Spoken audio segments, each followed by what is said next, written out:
Share missions like today's are a great opportunity to cost-effectively launch multiple unique scientific payloads and overall just increase the amount of science that we send to space. The 3 spacecraft aboard, including IMAP, SWIFO L1, and Carruthers, each posed unique mission services challenges. These spacecraft were installed in a 2-tier payload stack configuration. This allows for the safe deployment of each one. The fairing itself also underwent a custom multi-door... Stage 2 LOX load has started. I saw confirmation, so Stage 2 is now loading liquid oxygen. The fairing that you can see there on screen underwent a custom multi-door modification, and that enabled post-encapsulation access to IMAP for pre-launch inspections in the hangar. Unique protocols and ground systems preparations were also developed to support the needs of today's mission. For example, each spacecraft required an active gaseous nitrogen, or GN2, purge line up until launch, so 2 new purge supplies were developed for this mission. Historically, only a maximum of 1 purge line has ever been used for pre-launch payload support, so this mission included 3. Also, to support the heightened cleanliness requirements of today's spacecraft, a mission-unique environmental control system was installed, and some of the payloads underwent unique treatments. This included screening and degaussing of both the IMAP and SWIFO L1 payloads to account for their magnetic sensitivities. And finally, on the weather side, in order to enable a spacecraft retest prior to launch, lightning monitoring procedures were developed by the mission teams. So across the board, from installation and integration in the payload fairing to purge and environmental control needs, this mission motivated several service innovations. Now, we're well into the propellant load process on Falcon 9 for today's launch. Let's check back in with Megan for more details. Managing today's launch is NASA's Launch Services Program out of Kennedy Space Center. IMAP, SWIFO L1, and Carruthers will play a critical role in protecting our explorers on the International Space Station and those launching to the moon. Thank you. NASA astronauts Reed Weissman, Victor Glover, and Christina Cook, and Canadian Space Agency astronaut Jeremy Hansen have been busy at Kennedy Space Center, training with ground support teams for their upcoming mission around the moon. The main goal? To make sure everyone's on the same page. Over the past few months, the astronauts suited up, walked out, and traveled the 9-mile journey to Launch Pad 39B. They also spent a lot of time training inside their fully powered Orion spacecraft, going through launch day and simulated flight activities. Get this, it was the first time the crew had ever entered their spacecraft together. And in the case of an unlikely event or emergency at the pad during the countdown to launch, the crew practiced climbing in and out of the emergency egress baskets. Those would carry them from the mobile launcher safely to the ground. All this training helps the Artemis II teams plan and understand the timing of events on launch day.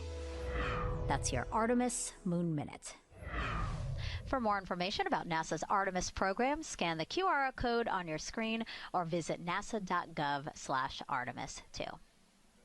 Now, if you're just joining us, we're about 12 minutes away from launching 3 spacecraft to study space weather and how it impacts us.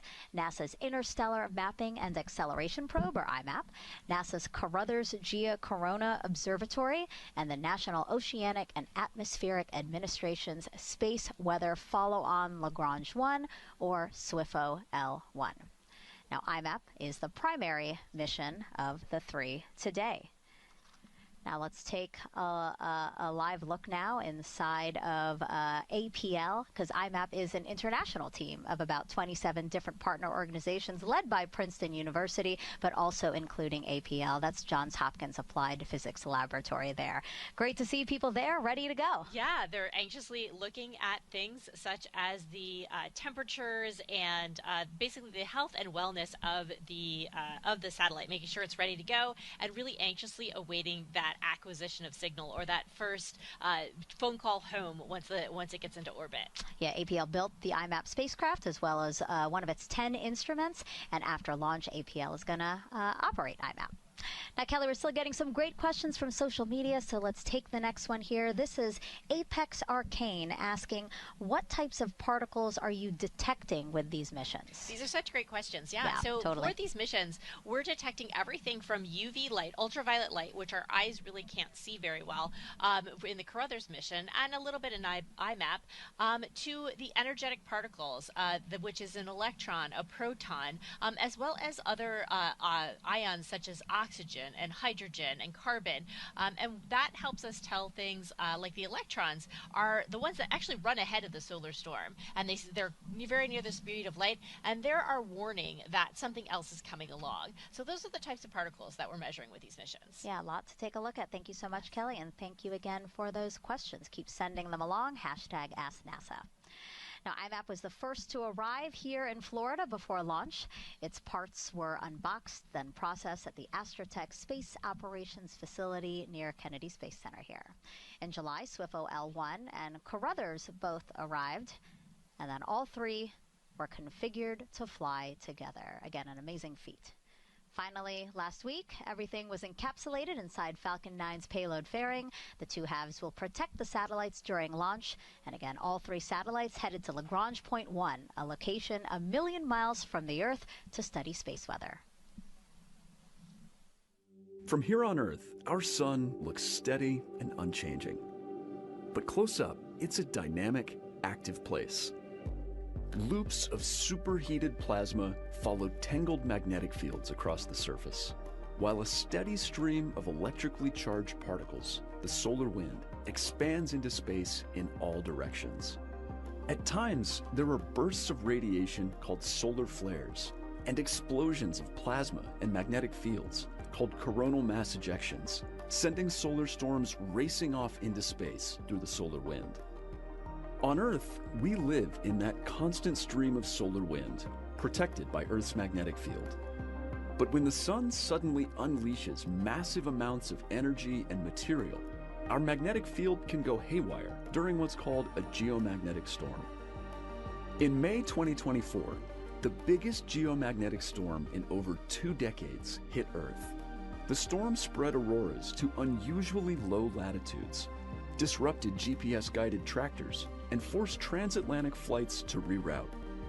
Storms like these are why NASA and NOAA constantly monitor the sun's activity. NOAA provides real-time monitoring and forecasts of geomagnetic storms and other potentially hazardous space weather events, while NASA's research advances our understanding of the sun's behavior and supports research computer models used by NOAA. Our collaboration is vital to better prepare for space weather. Together, we help protect our technology on Earth, satellites in space, and astronauts as they head to the Moon and Mars. Kelly, with just 9 minutes away from launch, tell us how much this moment means to you and everyone who worked on all 3 missions. Right.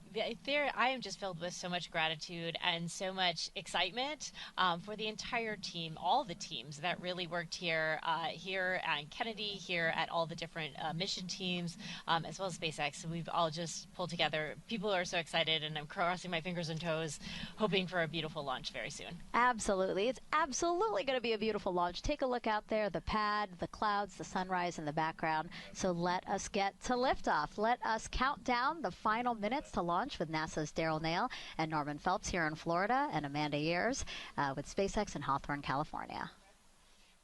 Yeah, let's do it. We are all ready to go.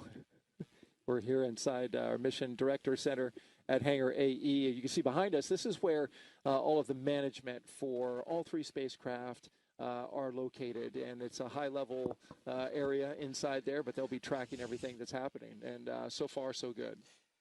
Yeah, so far, so good. I mean, they actually kind of gave a really important call-out a little earlier about going to internal power. I really want to highlight the importance of that, right? That means that our spacecraft, everyone, is in their final launch configuration. So similar to, in the morning where you unplug your cell phone from the wall, you detach it from your EGSC there in your wall. That means now that our spacecraft are ready to launch and is ready to do business, just like, your cell phone is attached from his wall, ready to do business with you for the rest of the day. 2 spacecraft on internal power, IMAP and SWIFO. We heard that call out, SWIFO L1. Carruthers, though, not powered up, so there was no switch for them.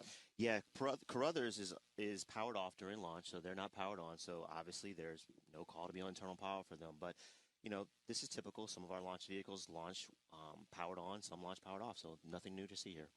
IMAP is one of the strictest contamination missions that LSP and SpaceX have worked, and we heard a little bit about it from Amanda as we hear that engines are being chilled on the first stage of the rocket. And that is because these are very sensitive instruments. Correct. And so we're trying to study something that is going to really, literally rewrite the textbooks. We're trying to study how these energetic particles really interact with our solar environment. And so to do that, we need really clean instruments to do that. So think about it like this, right? You're traveling down the road, right? It's a big truck in front of you. It's throwing all this gook in front of on your windshield, right? Charlie, I'll call out for RP1 complete there. To actually see where you're going, right, on that road, right, you need to make sure your windshield wipers are clean. So just like we're trying to see what's going on in the local space environment, we need our instruments on all these spacecraft extremely clean. And I want to give a shout out to our contamination teams, both at SpaceX and NASA's Launch Services Program, who made that happen today. And Amanda, you're out there tracking the countdown from your vantage point in Hawthorne, California. Yeah, that's right. So as we enter these final minutes before liftoff, weather is still looking good. We have a 10% probability of violation. We heard a couple of key callouts. First, that engine chill has begun on the first stage. That means that we are performing a priming process. So before any propellant flows, the plumbing and engines will be chilled down to prevent thermal shock and boil off when that ultra-cold propellant begins to move at a high flow rate. We also heard that RP1 load has completed for the first stage booster. So that wrapped up the fuel side of the equation, and we are still loading liquid oxygen onto both stages 1 and 2. Now, RP1, rocket-grade kerosene, and liquid oxygen are the primary propellants for Falcon 9. Those are loaded separately onto the vehicle and chilled below 300 degrees below zero. Propellant is intentionally loaded late into the countdown. Colder propellants are denser, and denser propellants mean achieving more performance out of the same tanks. So simply put, the colder it is, the more mass it can move. Tanks are pressing for strong back retract. That's a great sign that we're on track for an on-time liftoff. So if you look closely, we'll begin to see the process of strong back or TE retraction. Now, at this time, everything is on track. We are working. We're getting some call-outs from nets that you can't hear. We're listening to. Norm and I are both monitoring, and we're hearing good call-outs so far. Yeah, so far so good. We are definitely on track for this launch, and you know, go IMAP. Strong back retract has started. As you can see there, the clamp arms on the strong back, they will start pulling out. Let's watch that. In the meantime, IMAP has switched off their RF transmitter. They are no longer receiving any data from the IMAP spacecraft. That's intentional. And there go the arms as we see them open up. NLM, this We've is got LD one on opening countdown up. 1 with status check. And there goes the other. This is NLM. NASA's go for launch. Just heard a great All right, the confirmation SpaceX there. launch director checking in with NASA launch manager, Dr. Denton Gibson. He gave the go, another milestone working us closer to a liftoff today. So like I said before, all the analyses, all the work has come to this moment. So kudos to the team for getting through those polls. Get ready for, in Joe Westlake's words, our cosmic carpool, taking 3 spacecraft, IMAP, SWIFO L1, and Carruthers on a million-mile journey to L1.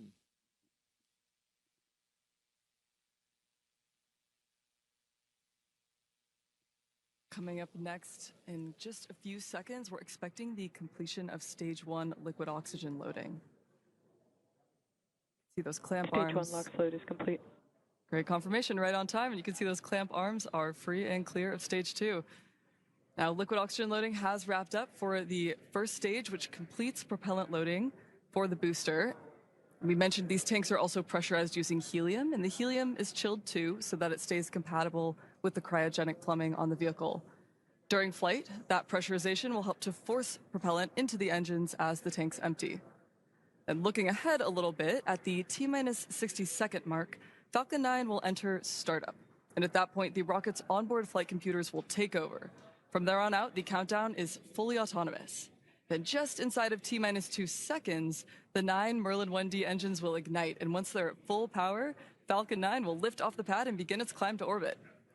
After engines start, Falcon vehicles are actually held down until all systems are verified as functioning normally before being released for liftoff. Still shut. Yep. Stage 2 LOX load is complete. All right, the stage 2 LOX load is finished. As you can see, as you look at this rocket, you see that burst of LOX coming off the side. They're just clearing out the line there. Nice little clouds formed when that super chilled liquid oxygen hits this warm Florida air. It's a beautiful morning here on the Space Coast. A little past sunrise. They've closed out the gases at the launch pad, as you can see there. The rocket is super cold, so of course it's condensing the moisture in the atmosphere and giving off those clouds. We're getting ready to lock in on terminal count. That's right, we're approaching the 1 minute mark, at which point Falcon 9 will enter startup.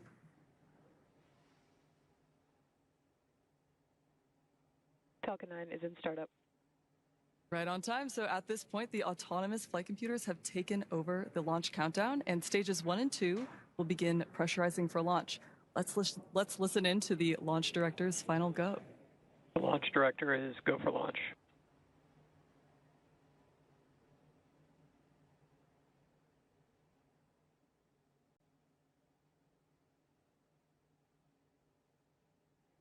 T-minus 30 seconds.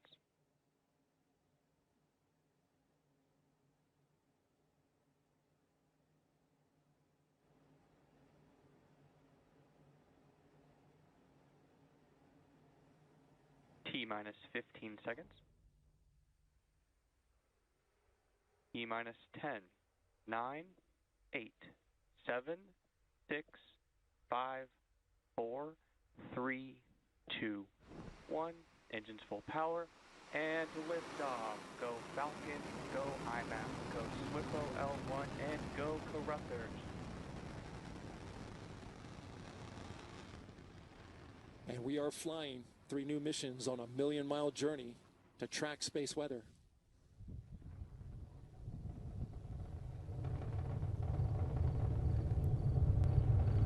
Good looking flight so far. Our tracking cameras getting a great shot as this mission climbs into the sky.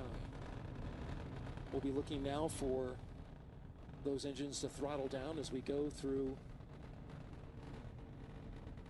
max Q, the time of maximum dynamic pressure on the vehicle. Falcon 9 power and telemetry are nominal. That's right. So coming up is max Q, which is the maximum aerodynamic pressure, largest structural load the vehicle will experience. So slowing it down helps to reduce some of the load it experiences. Falcon 9 is supersonic. And that will help us recover and reuse the first stage. Following max Q, we'll be able to throttle those engines back up as atmospheric density drops. Max Q.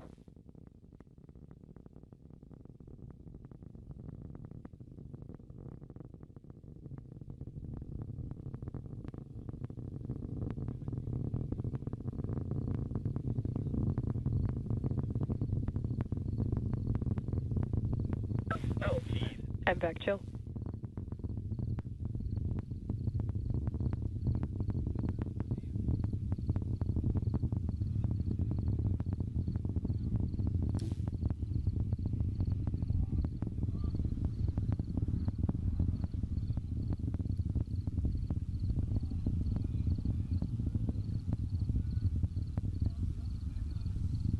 T plus 2 minutes into flight, you can see all 9 Merlin engines. You can at least see the exhaust from 5 of them there. Beautiful shot looking back to the Earth. Got a couple quick call outs coming up.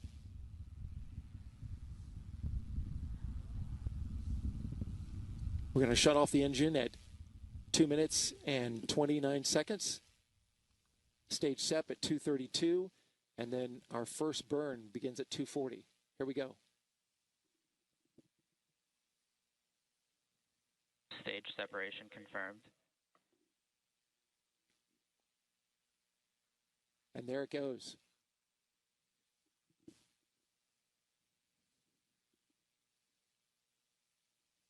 On the left side of your screen, you can see the first stage booster falling away now. And on the right side, our second stage flying IMAP, SWIFO L1, and Carruthers.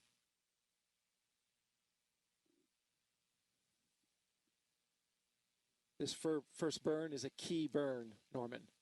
Correct. This is where we're trying to make sure that we're getting our spacecraft here in their optimal orbit, just to start off with before we do our transfer into their higher orbit. Fairing separation confirmed. There go the fairings, and now you can see all three spacecraft revealed. So now our three spacecraft, IMAP, SWIFO L1, and Carruthers, are now exposed to the space environment. So one other note on these fairings, these are new fairings. The SpaceX, of course, is going to attempt to retrieve these fairings once they fall back to Earth. On just read the instructions, that beautiful drone ship that's sitting there in the Atlantic. And we saw the fairings falling away. I think you can still see, well, that might be some debris, but we got a good shot of them falling. And in fact, as you mentioned, they'll be recovering those, and the booster will be landing on the drone ship. The reason for the drone ship in today's mission is because we need all that performance from the rocket, right? That's actually correct, yes. So despite the fact that we also were launching due east, right, and taking advantage of the Earth's rotation to give us a little bit more Both energy. vehicles are following nominal trajectories. All right, so we heard that both vehicles flying nominal trajectories. That is actually excellent news there. But despite the fact I said before, we're flying due east to take advantage of the Earth's rotation to give us a little bit more velocity here as we got into orbit, so we can carry a little more payload into orbit. We did need all the performance of this vehicle to actually get our payloads to where they needed to go, do all that great science. One more quick call out here on the left there. You see the first stage there. You see the grid fins that are actually deployed. Those are going to actually help guide the first stage back to the drone ship. When that drone ship first starts its boost back burn. Excuse me, once the first stage starts its boost back burn, the drone ship's not burning anything. You may have seen some but on the on that right-hand first side of stage your too. screen, we are burning that second stage. Go ahead, Amanda. Yeah, just noticing here in the great views of that first stage, you may see some soot during the upcoming entry burn and prior to launch as well. So during the entry burn, that will be the second of 3 total burns. Falcon 9 will be decelerating by reigniting 3 of these Merlin engines on the first stage, and that will cause the vehicle to fly through Merlin's exhaust gases, or the rocket's plume. And that's what deposits the layer of soot on the vehicle's surface. It comes from the carbon-based fuel that Falcon 9 uses, and it builds up a little bit more on the outside of the vehicle, which really gives the Falcon first stage fleet the distinctive reused look. So we're looking out for that entry burn coming up shortly.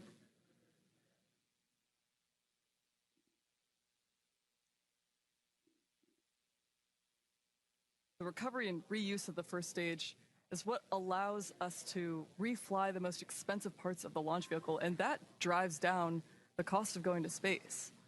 When costs are lower, both government and commercial customers can launch more missions, especially in the form of ride shares like today's, and that helps to accelerate research and development.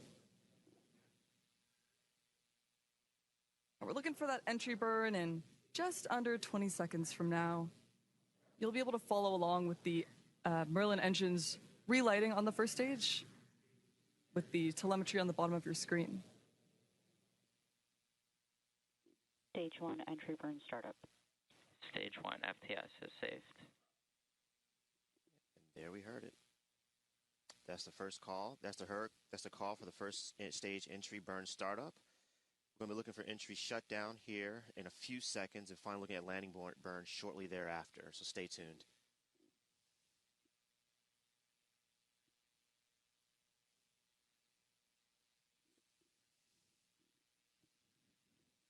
This is the second flight of this booster, and if all goes well, they'll bring it back down and fly it again. Stage 2 is in terminal guidance.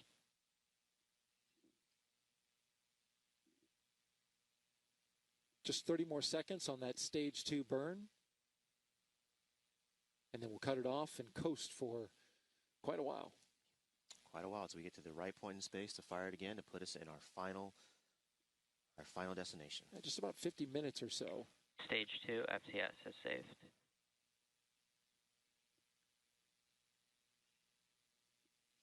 All right, so we'll be looking for that cutoff on the right-hand side of your screen. Stage 1 transonic. And back shutdown. There you heard it, MVAC shutdown. Cool views on the left with that booster coming back. Nominal park orbit. Shoot through those clouds. That's right, and we're rapidly approaching the landing It's also burn. got some trailing there. This landing burn scheduled to start in Stage just a 1 few landing burn. seconds. There it is, starting up. This will last about 25 seconds, and this will reduce the remaining speed of the vehicle for a soft touchdown on the drone ship. Just read the instructions. The booster is also equipped with 4 landing legs that will deploy for a vertical touchdown, so keep an eye out for that just prior to landing. Landing leg deployed.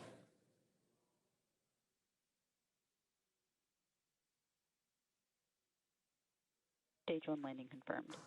Beautiful touchdown there of the first stage, and that marks the second landing for this booster. I must say that never gets old. No doubt. And now, the stack.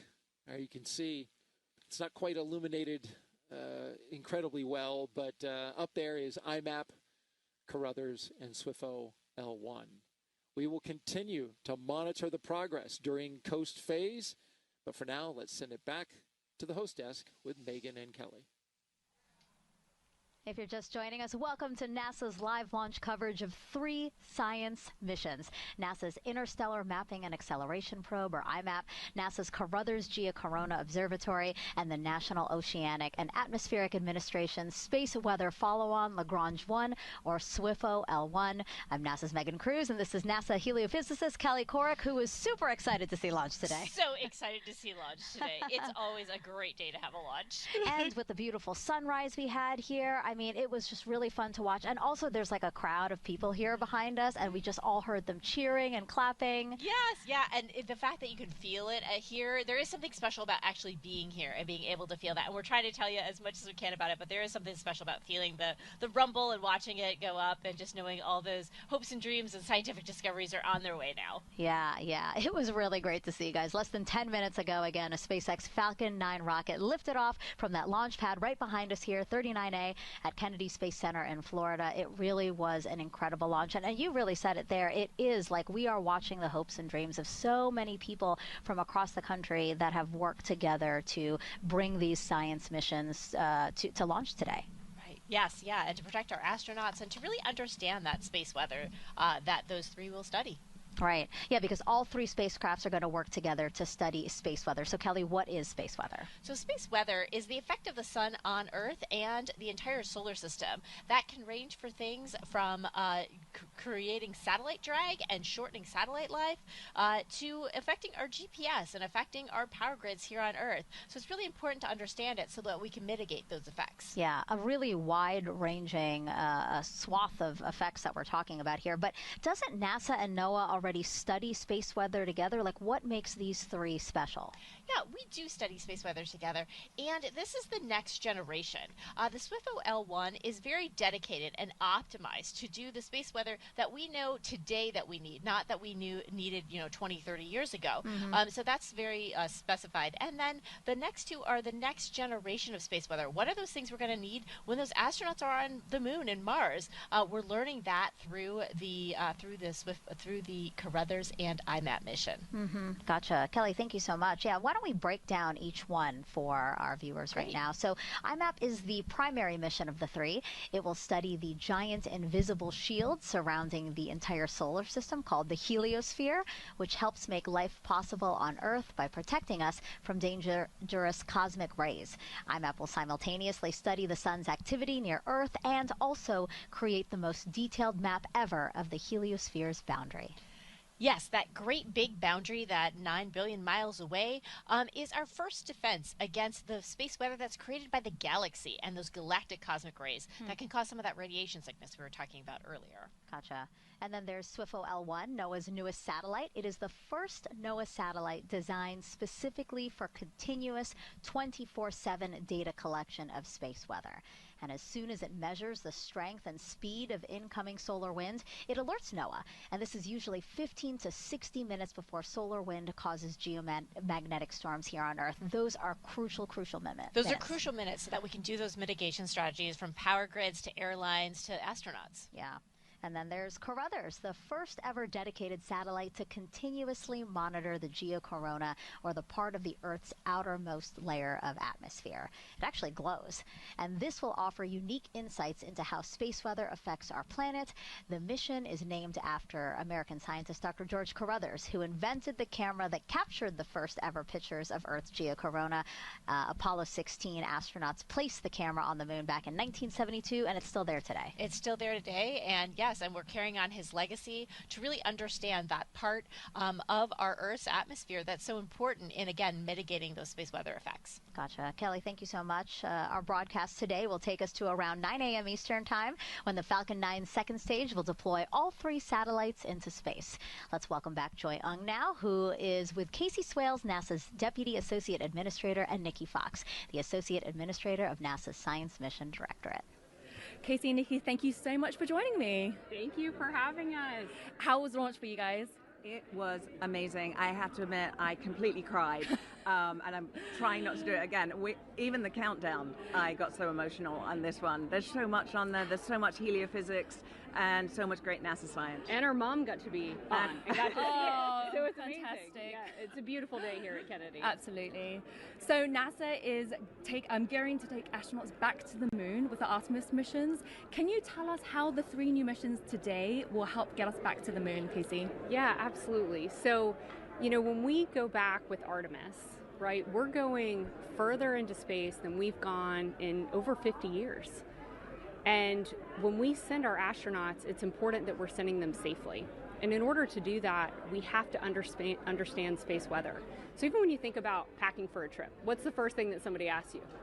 What's the weather? What are you packing? And so we have to think about that. Understanding space weather, understanding the sun better, understanding solar flares, solar storms, radiation, how it impacts a spacecraft, how that spacecraft interacts with the crew. That's really important. So we're launching Artemis 2 next year. We're building a sustainable presence on the moon, and then we're going to send astronauts to Mars. And so when we land those astronauts on the moon, land them on Mars, it'll be missions like this that help contribute to making sure they got there safely. That is very, very exciting. So Nikki, what other NASA science research is happening right now that will help inform the Artemis missions? There's so much. Every mission in our fleet is really playing its part in the Artemis missions. Science enables exploration, exploration enables science. And, we are excited about all of the missions that we have up there. These are going to, really give us cutting edge, the newest measurements. We've been measuring space weather for a long time, but these are just going to be this next generation. And then, of course, a little bit later this year, we'll be launching Escapade, which will go and study basically the weather and the space weather at Mars. And so we really, really are playing our part in the Artemis mission. And so with astronauts going back to the moon, how will that benefit us here on Earth, Casey? Yeah, so, Artemis is more than just exploration, right? It's about inspiration. It's about national pride, national leadership. It's about economic growth. For every dollar that's spent at NASA contributes to multiple dollars in economic output. It's about technology advancement, AI, robotics, advanced manufacturing, and that leadership that NASA does, contributes across the world. And so that's really what Artemis is going to bring back to everyone here on Earth when we go. Thank you so much for joining me, and I'm so glad that we could all be here for launch today. It was a beautiful launch. Yes, and thank you for having us. Go IMAP. Go IMAP. Go Brothers. Go SWIFO. Go NASA. Thank you, Falcon. Okay, so back to you, Megan and Kelly. Go, go, go, go. That's right, guys. All right, we invited you to send in your questions about today's launch, so Kelly is ready for a few more, yeah? Definitely, yeah. Love the curiosity. Keep them coming. Yeah, really great questions so far. This one's from Zayshan Ahmed. How long does it take to build and integrate the satellites onto the rocket? Yeah, these all took a long time. Satellites, 2017 was when this was initially proposed. And so then we took that time to actually build it up. Then you go through a design phase, then a build, then you actually have to test it once you've built everything, and then you're integrated into the spacecraft. So it's taken the time from 2017 to now. So that's around 8 years. Yeah, and that's IMAP specifically. And then in that process, we identified the rideshare SwiftOL1 and Carruthers, yeah? Right, definitely, yeah. So within that, then Carruthers was a little bit shorter of a time frame in terms of 21. It was approximately the time when it was turned on and started actually building. But before that, folks have been designing these and thinking about them for quite a while. We always have that next question in mind and that next generation, always innovating here. So it takes a little while to get those innovations into print and metal and then launched on a beautiful launch like today. Yeah, that's what's so impressive about scientists, always thinking about the next challenge and how they could meet it. So, okay, well, again, thank you for sending us those questions. Just keep them coming using the hashtag AskNASA across our social media platforms. All right, so the IMAP spacecraft was built by Johns Hopkins Applied Physics Laboratory in Maryland. Here with us now is Dr. Martina Goulidu, a project scientist with APL. It is so great to have you here, Martina. So happy to be here. I think my heart is still racing. I know. How was it to see launch today? Oh, it was amazing. I teared up a little bit. No, I'm glad. Again, this is so important to you guys. Again, she's part of the IMAP team. Yes. So really, we've been talking about the science behind what we're trying to study here with these spacecraft, describing the heliosphere as a bubble, right? Yes, exactly. You can think of the heliosphere as a bubble that is being inflated by the solar wind, a constant stream of charged particles that is being emitted by the sun. Mm-hmm. So maybe we can pretend this little guy is our sun. Yes, so Martina had homework for me. She asked me to bring some props. So I have a balloon and I have a balloon pump. So you're saying the pump is going to be like the sun. And the solar wind, so the stronger the solar wind, the more the heliosphere is being inflated. Mm-hmm. And now when the solar wind gets weak, our heliosphere is being deflated. Okay, so the pressure inside affects the shape, the size. Exactly. Yeah, so what about the outside, though? What is that expanding into? Yeah, so the whole heliosphere is actually flying through our galaxy and what we call our interstellar medium, gas and dust that is existing between the stars. When the pressure from that medium is strong, the heliosphere contracts even more. Even more, okay. And when the pressure of that medium is weak, it allows the heliosphere to breathe again and expand. There we go. Yeah. So basically, we are taking into account internal and exterior forces that changes the shape of the heliosphere. But why is that important to know? Yes, so our heliosphere is actually a shield that protects us from harsh galactic radiation. So we don't know whether life would exist on Earth the way it is now if we didn't have that protective bubble, right? So it is important as we go and explore other exoplanets in other astrospheres, we want to understand first our home in the galaxy and how we came about. And that's what IMAP's going to help us study. Exactly. Go IMAP. Oh, that's right. Go IMAP. Thank you so much, Martina. I appreciate you being here. And congratulations. Congratulations. Okay, so IMAP is going to start collecting data about 3.5 months after launch. For more on that, let's bring back Joy, who's now with Dave McComas, IMAP's principal investigator from Princeton University. Dave, thank you so much for joining me today. How was launch for you? Oh, it was so exciting. We are all so happy. The whole IMAP team is just delighted. So IMAP, as Megan said, is going to reach Lagrange point 1, which is 1 million miles from Earth, around January. What do you expect IMAP to be doing and seeing as it takes measurements in January? Yeah, so just incredible science. We'll be measuring the sun, what comes out from the sun, the particles, the magnetic fields. We'll be doing incredible space weather, helping our whole country understand what's happening that's coming towards us from the sun. And we'll be looking at the outer part of the heliosphere, the boundary of our solar system, basically, and how that interfaces with the galactic medium around us. As you just mentioned, IMAP is going to be studying the edge of the solar system, the heliosphere, as well as real-time solar activity coming off of the surface of the sun. Why was it important to build a mission that could do both of those things? So we've worked at both of those pieces before with other missions. but they've been on different spacecraft. They haven't been intercalibrated. They haven't been able to do the holistic science. Putting it all together on one spacecraft allows us to do the complete integrated science and understand our neighborhood of the sun. And so, as the principal investigator of IMAP, what are you most excited for discovering with the mission? What I'm most excited about is the things I don't know about. I know we're going to do a lot of great science, all the stuff we promised in our proposal, great new measurements, great new understanding. But the really exciting thing is when you fly new instruments that are much better than older instruments, you discover new things that you can't even imagine when you launch the spacecraft. That's really exciting.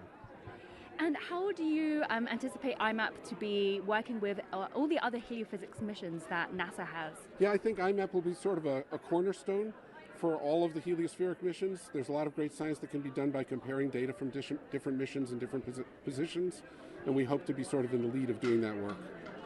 Well, thank you so much for joining me, and I'm so thrilled that IMAP launched today. We are too. Thank you so much. Okay, and so let's head back to Megan and Kelly. Managing today's launch is NASA's Launch Services Program based here at Kennedy Space Center. It essentially acts as a broker to match uncrewed spacecraft like the 3 today with suitable rockets for launch. NASA's Daryl Nail spoke to a flight and structural loads analyst about the challenges of getting 3 spacecraft safely into orbit.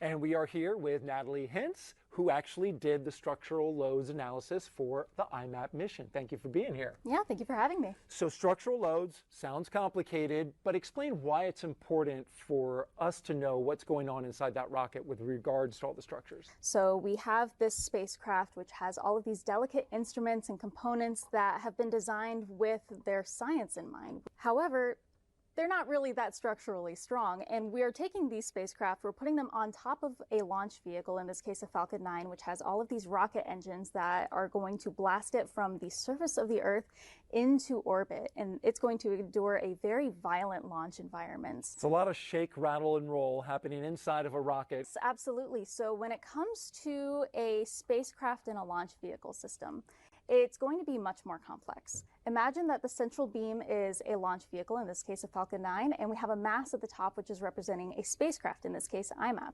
Look at how that system is being excited. I'm not shaking the base very much here, and yet look at how much it is actually vibrating. I'm activating the first mode of the system. So we think of this as, you know, something that's not good inside of a rocket if it were to move around like that in that clamshell. We actually have a system of spacecraft. So we have IMAP, and we also have its ride shares, SWIFO L1 and Carruthers, which are hanging out on an ESPA ring just underneath IMAP. That's right. So I actually brought my own SWIFO L1 and Carruthers here so that we can understand how that's going to change the system. These are wood blocks, but they got weight on them, and so they essentially kind of, you know, they're a good analog for what you're doing, right? Exactly. So we can attach them here to this rideshare ring, and that is going to simulate the addition of the mass and overall structure of those rideshare spacecraft.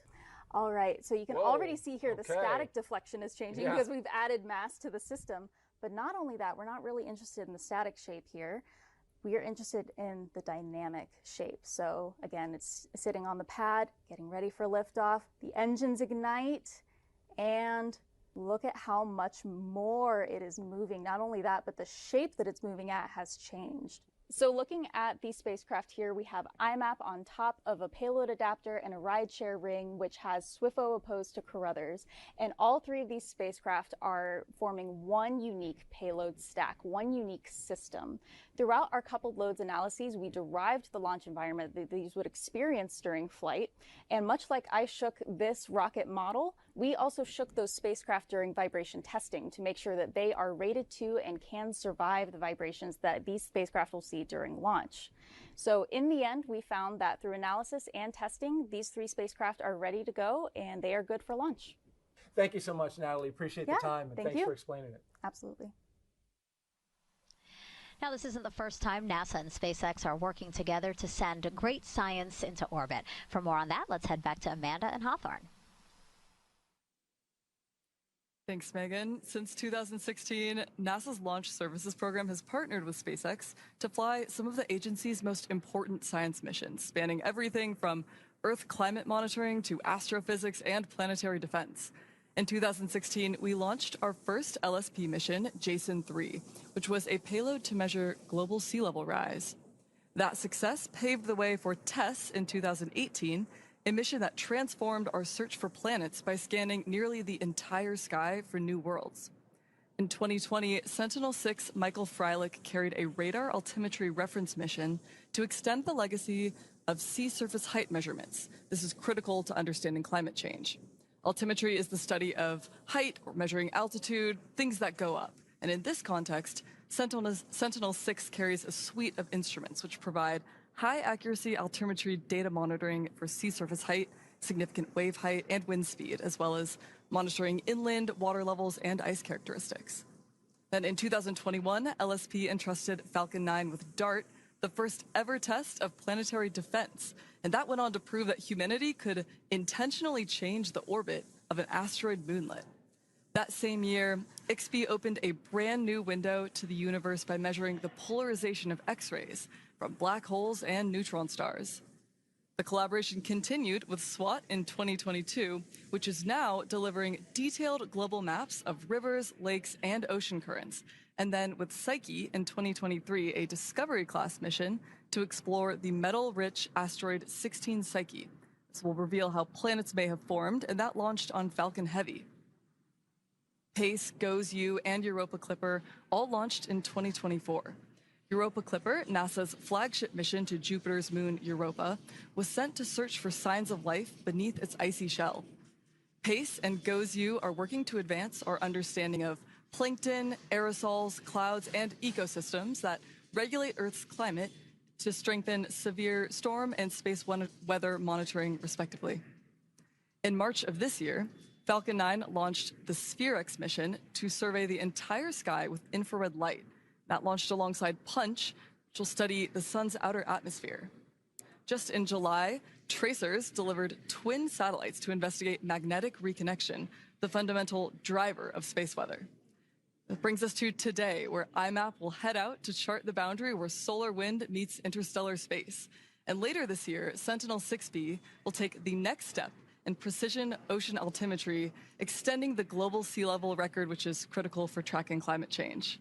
Now, looking ahead, the Nancy Grace Roman Telescope, an observatory designed to study dark energy and dark matter, search for exoplanets and image them, and more, will tackle some of the biggest questions in science while generating data to help protect the Earth. In less than a decade, SpaceX has built a proven track record with NASA's Launch Services program, establishing Falcon as a dependable launch platform for some of the most ambitious and groundbreaking science of our time. And that brings us back to today's IMAP mission, where we are just under an hour from the beginning of spacecraft deployment. So let's check back in with Megan. Yeah, it's time for more questions from social media. The first one is, what new technology is being used on these missions? That's a great question. So a lot of these missions have developed new technology in terms of the cameras that they use, in terms that, like the camera in Carruthers. Although Dr. George Carruthers built an amazing thing, there's been a couple of advancements since 1972. I would hope so, yes. Yes, I hope so. So there's been some updates there. All of the detectors have been, updated, and all the new instruments on IMAP are improvements upon the older versions of these. And for Swiftbow L1, since it's operational, it is an upgraded version of former instruments, but it's not too far off because, again, we want to make sure that they're the same, we have a consistency in those measurements and that they're very similar to past measurements. Yeah, absolutely. That makes sense. You want to make sure you're still, even though there's advancements like comparing apples to apples, exactly. Essentially. Yeah, you want to keep that the same. Got it. Same fruit. Now, this next question is Chili Maple. How long will mapping the heliosphere take, and when will the research contribute to safeguarding Earth? Oh, that's a great question. Yeah. So to actually map the heliosphere, it's going to take a while because the spacecraft takes turns and basically gets little bits of the sky every time it turns. And to make that full rotation as it rotates with the Earth, it takes about a full year to get one of those maps. So that's great because we have a 2-year mission. However, it also has the iAlert system on IMAP, which will be able to feed us data basically instantaneously or within 30 minutes. minutes, get data about space weather that will be beamed back. So that long-term space weather, that galactic space weather, will take about that year, but that instantaneous will get started in 6 months once it's fully commissioned. Wow, very impressive. Thank you so much, Kelly. Yeah. And as Kelly said, really, really great questions. Yeah, keep them coming. You still have time. Again, using that hashtag AskNASA on our social media platforms. Now, all three spacecrafts, IMAPs, Carruthers, and SWIFO L1, will monitor space weather from Lagrange Point 1. That's about 1 million miles away from Earth towards the sun. And specifically, as you can see in that graphic, they're specifically on the line connecting the two. Why specifically here, Kelly? Specifically there at the L1 point is the balance between the gravitational pull back to Earth and the gravitational pull towards the sun that allows them to have that use relatively little fuel and stay there for a while. It also gives them the direct view. If you're around Earth, sometimes Earth gets in the way of the sun view, sometimes the moon gets in the way, and so you don't have those continuous viewing angles. So you really want to be on that line to save fuel and to have the direct view to the sun and to be in front of the Earth so that we have those 30 to 60 minute warnings. Yeah, and again, I love that this is a rideshare mission. You know, we identified 3 that were going to want to go there anyway. They might as well fly together. Right, definitely. It's again, the cosmic carpool is the best way to put it. It was the trains going in one direction, everybody get on, let's stop there. That's amazing. Now, all 3 satellites will continue the important work of space weather satellites already at Lagrange Point 1, but that have been operating well beyond their intended lifespans. We were kind of talking about that a little bit ago because of one of the social questions. You know, SOHO launched in 1995 and was only supposed to run for 3 years, but it continues to collect data. Then ACE launched in 1997, and like SOHO, far exceeding its 5-year lifespan. And then there's Discover, which was also designed to operate for 5 years, and yet that launched 10 years ago, Kelly. Yes, all of these spacecraft have been doing an amazing job at understanding our space weather and started as really more science-driven, that inquiry. And so we learned so much about space weather from the 1990s to now. And so we need really that upgrade, that next generation. What really works for us? What do we really need to know? Maybe a quicker cadence or a little less cadence to really get the information down to protect everything from our astronauts to our pilots and our farmers. Yeah, and what I find really impressive again is NASA and NOAA have been monitoring and studying space weather together for more than 50 years. So let's go back to Joy, actually. Now she's with Paul DeBar, Deputy Secretary of Commerce. Paul, thank you so much for joining me. Oh, it's great to be here. Great to be back again for another launch. How was that spectacular launch for you? Oh, I mean, it was perfect. I mean, what a beautiful day, and most importantly, all the scientists and engineers who've been working on all 3 missions for a very long period of time. This is a culmination of a lot of science and effort. Absolutely. So can you tell me, how do NASA and NOAA work together when looking at space weather? So overall with space, NOAA has a giant set of constellations of satellites looking at all sorts of different weather in LEO and GEO and obviously dealing with hurricanes. But when it comes to space weather, obviously it's a much bigger, newer issue with technology in space and telecommunications and 5G and then 6G coming up and GPS. For us to be able to move from science of taking a look at heliophysics to being able to see what could affect our technology and be able to react to that is very, very important, and that's what this mission's about. And how has studying space weather for the past 50 years benefited us here on Earth? So the basic discovery of heliophysics, which some of the other missions, IMAP in particular, is doing right now, has laid the groundwork for us to understand the various heliophysics issues and magnetic storms, coming off of the sun, and has allowed us to be able to build a sensing device for what's called applied applications, right? For applied issues, and that's what our satellite is. That's on this package here today. Have there been any memorable predictions that have helped mitigate the effects of space weather on Earth? Yes. So in May 2024, so not that long ago, there was about a 3-day storm period in the sun. And we had existing assets to be able to map that. and we were able to support giving notifications just like we do with hurricanes at NOAA, but for, in this case, a space storm, coming from the sun. And we were able to help various different technologies and users to take precautions. It still caused impact on Earth, and so that's why having a next generation and our efforts in Boulder for our Space Weather Center of communicating this data that we will be getting to a broader number of people around the world will be able to help move that forward and prevent issues from solar storms. Yes, it's definitely a very exciting time for forecast and for science. So thank you, Paul, so much for joining me. Thank you. And I'm so glad that we had a wonderful launch together. Thank you very much. Okay, so let's head back to Megan and Kelly. Thank you both. All right, it's been about 40 minutes since launch here at Kennedy Space Center. Let's check back in on IMAP, SWIFO L1, and Carruthers with Daryl and Norman.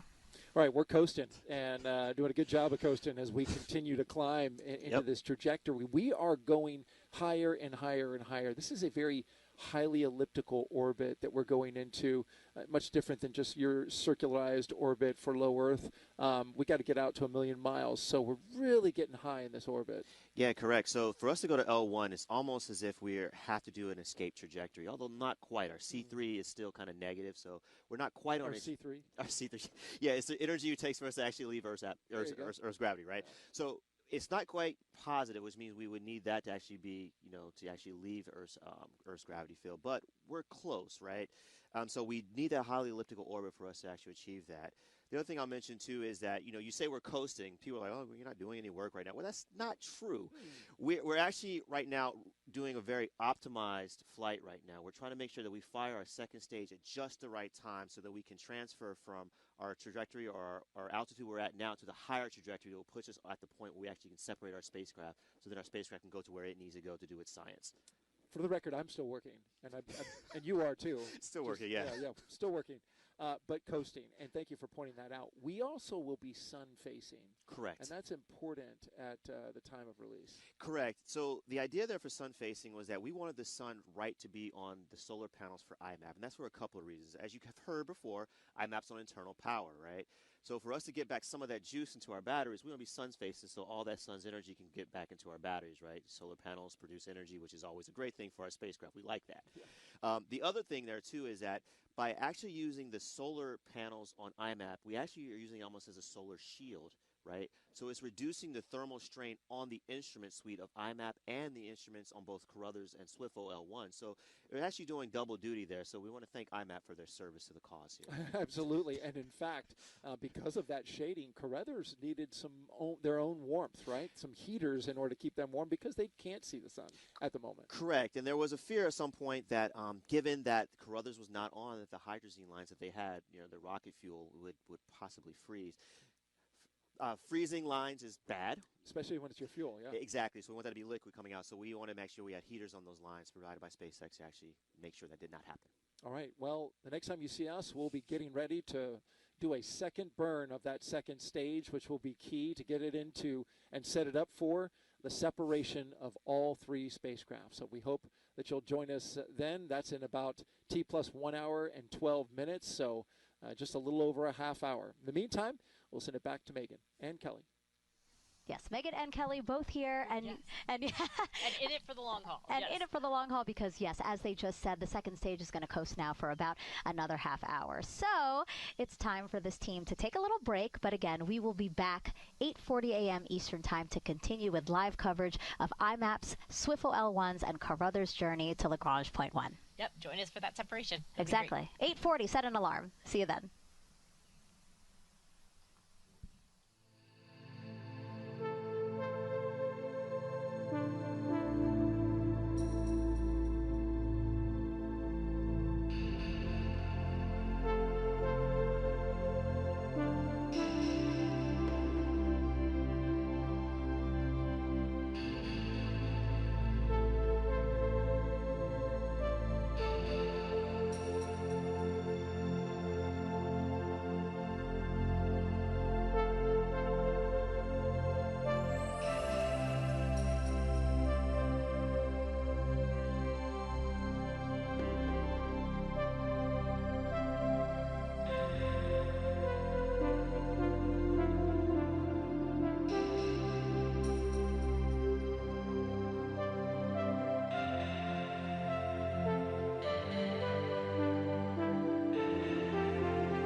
I'm NASA's Megan Cruz, and this is NASA heliophysicist Kelly Corrick. Hi, everyone. We are back from a short break to continue live coverage of 3 new space weather missions that are headed about 1 million miles from Earth. NASA's Interstellar Mapping and Acceleration Probe, or IMAP, NASA's Carruthers Geocorona Observatory, and the National Oceanic and Atmospheric Administration's Space Weather Follow-On Lagrange 1, or we like to lovingly shortly call it SWIFT-OL1.